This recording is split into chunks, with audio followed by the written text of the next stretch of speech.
Monsieur Tal, bonjour.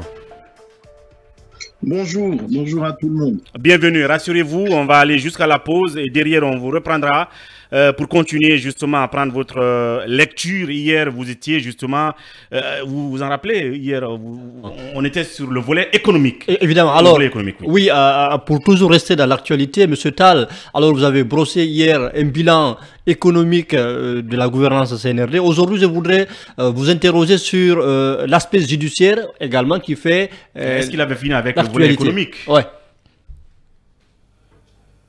Oui, non, on peut évoluer. Il y a tellement de problèmes avec le CNRD. On peut aborder d'autres points si vous voulez bien. Allez-y. À moins que vous, voilà.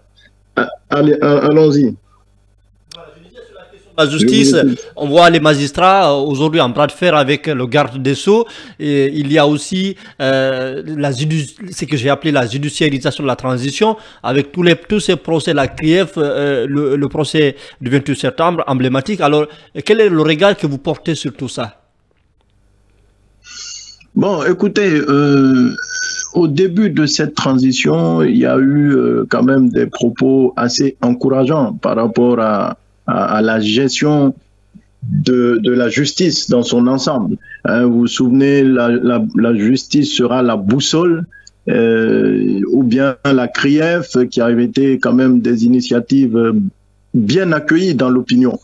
Mais des mois après, au fil du temps, on se rend compte que finalement, c'est le CNRD qui est devenu la boussole de la justice. Et quant à la CRIEF, ça a pris des allures de règlement de compte parce que bon, il y a trop de deux poids, deux mesures, des gens qui sont inquiétés et d'autres qui ont quand même, pris pas mal d'argent, qui se retrouvent même en dehors de la Guinée tranquillement avec l'autorisation du CNRD. Donc tout ça discrédite pas mal les actions du CNRD. Et aujourd'hui, malheureusement, la justice est très instrumentalisée, peut-être même plus que par le passé. Bien, donc la justice très instrumentalisée plus que par le passé, c'est le bilan que vous tirez de ce volet-là. Oui, Yara Grassi. Oui, pendant ce temps, M. Tal, les forces vives demandent un dialogue sous l'égide de la CEDEAO. Est-ce que vous trouvez cette demande réaliste? Elle est non seulement réaliste, mais je pense qu'il est nécessaire, qu'il y ait ce dialogue est nécessaire plutôt. L'exigence d'avoir la CEDEAO comme président de dialogue, c'est parce que nous avons quand même plus que des réserves sur la bonne foi et la volonté du CNRD d'aller de l'avant.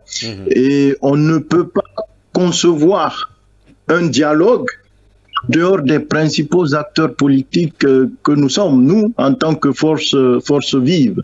Et aujourd'hui, malheureusement, le CNRD a pris la décision d'exclure les principales forces les plus représentatives pour aller dialoguer, je ne sais même pas sur quel point, puisque apparemment l'entente est totalement parfaite entre le CNRD et les partis qu'il a invité dans ce cadre de dialogue. Donc, il y a clairement une intention de ne pas créer une ambiance inclusive pour aller vers un consensus. Et ça, c'est très regrettable. Bien, Bassekou, pour continuer. Mohamed Tal, le gouvernement recherche 600 millions de dollars, soit 6 000 milliards de francs guinéens, pour financer les 10 étapes du chronogramme de la transition. Le ministre de l'administration du territoire et de la décentralisation, dans son dernier passage ici, dit avoir mobilisé 100 millions, ce qui représente 20%, donc une faible mobilisation pour le moment au regard de nombreux observateurs. Est-ce que vous trouvez ce budget réaliste? Est-ce que le gouvernement a les moyens de trouver, de mobiliser les ressources financières nécessaires pour tenir les 10 étapes du chronogramme de la transition? Non, je déplore simplement que lorsqu'il s'agit de dépenser de l'argent, le gouvernement est toujours dans la démesure. Hier, je parlais des 3 milliards 500 francs guinéens pour réaliser 18 kilomètres. et là on nous sort 600 millions de dollars pour faire des élections. C'est trop exagéré et ce n'est pas du tout sérieux de la part du CNRD. Ce budget doit être naturellement revu à la baisse parce que aucun partenaire ne pourra nous soutenir dans ce budget-là. 600 millions, ce n'est pas acceptable. Nous avons même pas 6 millions d'électeurs sur une population estimée à 13 millions. 600 millions, vous n'allez quand même pas résumer ça au pilier élection de la transition.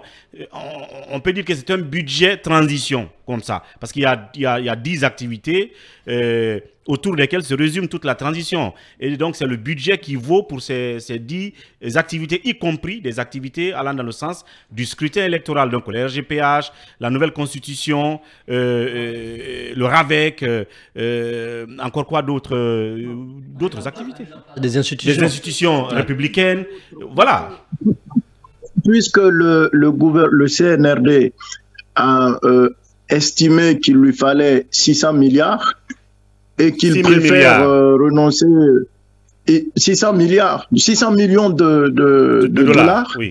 Et qu'il peut se payer le luxe de renoncer à certains financements extérieurs pour prélever dans le budget national.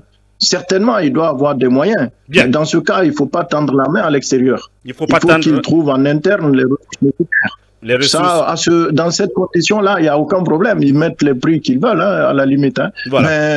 Mais 600 millions pour la Guinée, c'est quand même pas sérieux pour sortir de la transition. La priorité, ce sont les élections. Ils ont surchargé le chronogramme avec des activités qui n'ont rien à voir avec la tenue des élections. Tout ça pour peut-être créer des opportunités de dépenses et donc de s'enrichir. C'est tout. Voilà. Donc, nous restons avec vous, Monsieur Mohamed Tall, chef de cabinet du président de l'UFR. Après la pause, nous continuerons cette interview. Merci de rester dans vos positions. Donc, sans transition, il est en ligne, puisque je l'ai tantôt annoncé, Monsieur Tall. Monsieur Tall, une fois encore, bienvenue. Voilà, il est là, le volume me semble assez faible. Monsieur Tall, est-ce que vous nous recevez? Voilà, nous, on a du mal à vous recevoir. L'instant, Babé va travailler là-dessus. Vous êtes là? Peut-être essayons avec le direct, non? C'est bon, nous vous recevons à présent. Donc, on va évoluer sur les deux grands axes. Récupération des biens de l'État, vous parlez de 2 poids 2 mesures, et puis la dette intérieure qui est quand même une réalité aujourd'hui. Vous avez aussi une analyse là-dessus. C'est là-dessus qu'on va conclure votre intervention. Voilà, je voudrais juste préciser le chiffre, c'est 3500 milliards pour les 18 km, ce qui fait l'équivalent de 400 millions, donc 22 millions par kilomètre. Parce que tout à l'heure, je m'étais trompé sur le chiffre. Bon, d'abord terminer donc avec le volet économique. L'économie se porte très très mal, surtout par rapport aux petites et moyennes entreprises. Nos entrepreneurs locaux sont en grande difficulté parce que l'État, qui est le principal acteur économique, est devenu un très très mauvais payeur. Conséquence, eh ben, ces entreprises sont en train de s'endetter et de crouler progressivement sous le poids des dettes contractées à la banque, notamment auprès des banques. Et vous savez qu'en Guinée, les taux d'intérêt sont prohibitifs, c'est à partir de 15%. Donc aujourd'hui, ces entreprises se trouvent en réel danger. La conséquence de ça, ce sont les pertes d'emplois. C'est un manque de consommation, ce sont les entreprises qui ne seront plus soutenues parce qu'il n'y a plus de consommation. Et qui peuvent fermer aussi. La solution, pardon? Qui peuvent fermer aussi, hein, aux cas extrêmes.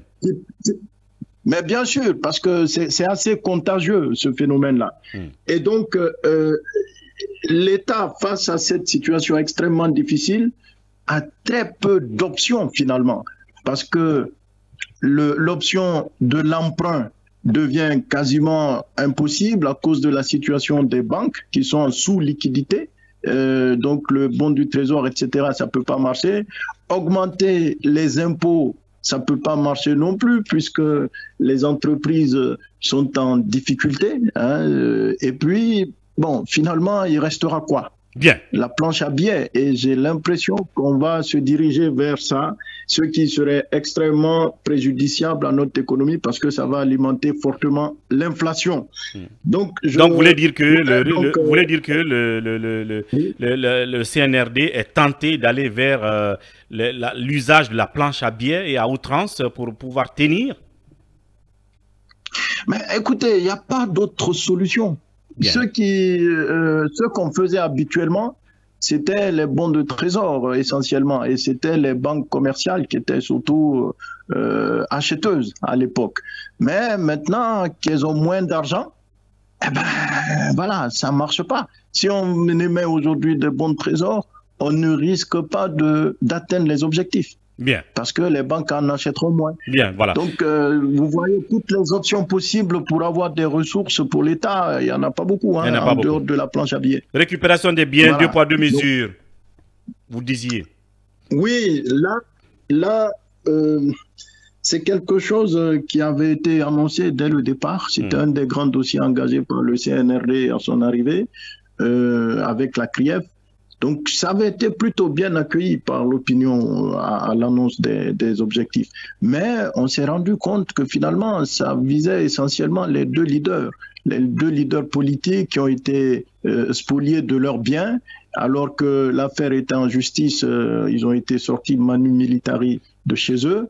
Et puis après, pour légitimer un peu l'action, ils ont continué dans certaines zones de Conakry notamment. Mais la question qu'il faut se poser, mais pourquoi à la SIG rien ne se passe jusqu'ici? Alors que la SIG aussi appartient au domaine de l'État, même plus qu'ailleurs. La SIG. Et ils ont reçu aussi la SIG, oui. Moi, j'y ai habité pendant 7 ans environ. Ils ont reçu des lettres de mise en demeure, mais bon, il n'y a rien qui se passe de ce côté-là. Ce que je veux dire, simplement, c'est que cette opération, finalement, a plutôt aggravé les frustrations, les inégalités, et elle s'est faite avec une telle brutalité, sans aucune mesure d'accompagnement, et le choc a été insupportable pour les familles modestes. Bien. Et se sont retrouvées dehors, rien du tout. C'est une opération qui s'avère aujourd'hui complètement inutile. Le CNRD n'avait pas besoin de ça. Il va nous laisser une situation extrêmement difficile pour tout le monde. Les familles modestes qui sont sorties de leur maison vont rester dans des conditions encore plus précaires. Les gens qui n'ont pas été frappés par ces mesures brutales du CNRD comme à la SIG seront ciblés par les autres comme étant des privilégiés, alors que bon, elles n'ont rien eu de plus que ce qu'elles avaient déjà avant. Et puis le CNRD va aggraver les frustrations, les tensions, etc. Donc c'est totalement inutile. Mais pendant ce temps, comme vous le savez, eux, ils ne se privent pas de faire des acquisitions immobilières, aussi bien en Guinée qu'à l'étranger. Si vous prenez tout le périmètre de l'immeuble de Doumbouya à Kipé, ben vous verrez qu'il a fait vraiment une razzia tout autour. Il a racheté plein de parcelles autour. Et à la minière, je connais personnellement plusieurs cas de gens qui ont dû vendre leurs biens à Doumbouya. Donc, ils se cachent très mal derrière les émissaires libanais qu'il envoie vers les propriétaires pour leur acheter leurs biens. Tout le monde sait que c'est de lui qu'il s'agit. Voilà, ça c'est Mohamed Tal qui le dit. Alors, on va terminer sur cette question de Basekou. C'est moi qui le dis, mais c'est réel, hein, vous le savez aussi bien que moi. Hein. Bien, allez, Basekou là-dessus. Non, nous, on est là-dessus. On va vérifier tout ça de toute façon, puisque c'est cela notre travail. Et si vous avez des éléments, vous voulez bien nous les mettre à disposition. Alors, monsieur Tal, que répondez-vous à certains observateurs qui pensent que vous êtes aussi comptable de la gestion du régime Alpha Condé auquel vous avez appartenu à un moment donné, puisque vous avez été ministre de l'élevage, une gestion d'ailleurs décriée par le CNRD, puisque vous parlez de gré à gré, de corruption, de lutte, de course effrénée à l'enrichissement illicite. Vous remettez en cause même certains contrats qui sont passés. Que répondez-vous à ces observateurs? En une minute. Non, d'abord, ce que moi j'ai dit, ça repose sur des faits. Bien. Si on peut les contredire sur la base des faits, ça serait bien. Bien. C'est vrai que moi j'ai été ministre d'Alpha, mais moi je n'ai rien à me reprocher. Et je voudrais quand même dire une chose. Hein. Dans le gouvernement auquel moi j'ai appartenu, il y avait des gens qui étaient très très bien. Hein. Il ne faut pas faire cet amalgame-là. Il y avait des gens très très bien, à commencer par le premier ministre de l'époque, donc qui n'avaient rien à se reprocher non plus. C'est pas parce qu'on a appartenu à un gouvernement. C'est-à-dire le premier ministre Youla. Mamadi Youla. Hein. Voilà, et il y avait d'autres, il y avait les gens comme Mamakani, il y avait des gens comme les Khalil, etc. Tous ces gens-là sont très bien. Les Cheikh Sako, voilà. Il y avait des gens bien. Hein, rien à se reprocher. Donc on peut pas faire l'amalgame. Rien à se reprocher. Les Gassama, etc. Voilà. Ouais. Alors, votre dernier mot pour terminer, puisqu'on a M. Badiko à prendre. Bah, écoutez, est-ce qu'il faut faire même un commentaire sur la situation? Elle est tellement évidente, tout le monde en a marre, tout le monde aspire à autre chose aujourd'hui, et on voudrait franchement que le CNRD arrête de nous amuser un peu, d'amuser la galerie. On n'a qu'à s'en tenir à l'essentiel, comme dirait l'autre. Organiser les élections pour légitimer le régime. Voilà. C'est ce qui va nous permettre de réamorcer notre progrès un peu, si tant est progrès, il y a eu un moment. En tout cas, c'est ce qui va nous permettre de saisir les opportunités d'investissement et espérer se développer. Bien, voilà. Ça, c'était donc Mohamed Tal. Et nous apprenons dans la foulée que vous devriez séjourner à Conakry les jours à venir. Est-ce que vous confirmez? Ah, c'est de quelle source? Bon, ben, le moment venu, je ferai signe. Bien, alors. Tu vas me chercher à l'aéroport. Allez, c'est dit. Merci, monsieur Tal, et bonne journée. Voilà. Merci beaucoup. Merci à vous aussi. Merci à monsieur Tal. Voilà, sans transition, on reste là-dessus. Je veux dire, Ibrahim Babé Diallo va chercher à avoir dans la foulée monsieur Badiko. Pendant ce temps-là, Modian Baldé, vous l'avez écouté depuis hier. Oui, depuis hier. C'est un tableau, on pourrait dire tout noir. Oui, le tableau, qu'il peint. Il est tout noir et grosso modo, M. Tal, en tant que politique, nous fait savoir que cette gouvernance du CNRD,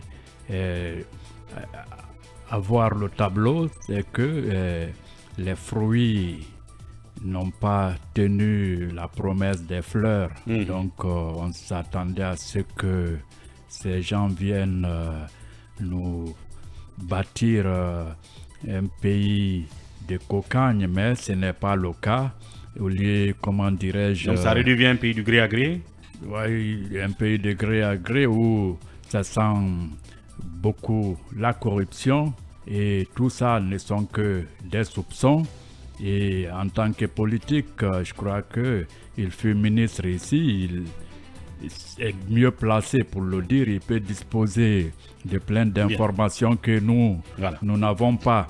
Et il faut comprendre un peu cette guéguerre entre le CNRD aussi qui est en train un peu de changer le contexte de démocratie à parti dominant. Ce qui fait que les partis se sentent bousculés et menacés. Bien. Voilà.